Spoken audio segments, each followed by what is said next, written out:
Nagbigay ng reaksyon ng mga senador sa biglaang pagkakaalis ni Police General Nicolas Torre III bilang hepe ng PNP. Si Daniel Manalasta sa report.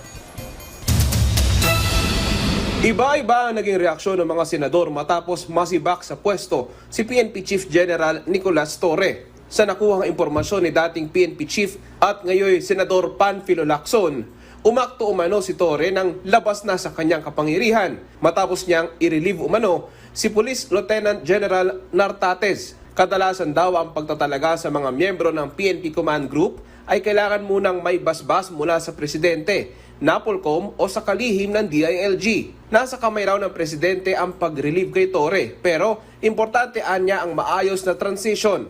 Ang impormasyon na yan tila nagtutugma sa impormasyon ni Senadora Amy Marcos. Hindi ko naman alam, magiging nilang anghel ako at nagpapaumanhin ako, wala akong alam. Ang alam ko lang, ang balita ko, doon sa mga appointment ng mga RD at iba pa, talagang hindi sila nakipagkonsulta kay Secretary John Wick. Hindi naman tama yun. Siyempre, may boss tayong lahat. Boss na si John Wick. Kung si Senate President Francis Escudero ang tatanungin, kinagulat din marahil tulad ng madami, kabilang ako doon, yung pagkaka-relieve niya. Hindi ko alam kung anong dahilan. Sabalit may kapangyarihan ng Pangulo na gawin yun.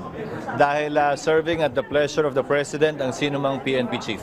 paano naman ang moral ng kapulisan?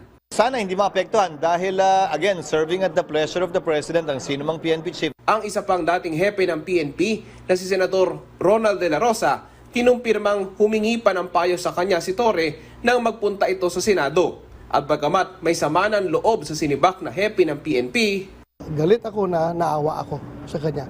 Because I've been there. What if ako ang nandyan, nakaupo? Sanay na ang PNP dyan sa mga mabilis na turnover ng liderado. Sanay na ang PNP dyan. As PNP as an organization is very flexible. It can adjust, it can adapt to all the mga unexpected na mga pangyayari. Para naman kay Senate President Pro Tempore Jinggoy Estrada, mas alam ni Pangulong Ferdinand R. Marcos Jr. ang makakabuti sa mga Pilipino. I really do not know the reason behind his relief, but I think the President knows best, and I trust that this decision was made with the best interest of the Filipino people in mind. Daniel Mananastas para sa Pambansang TV sa Bagong Pilipinas.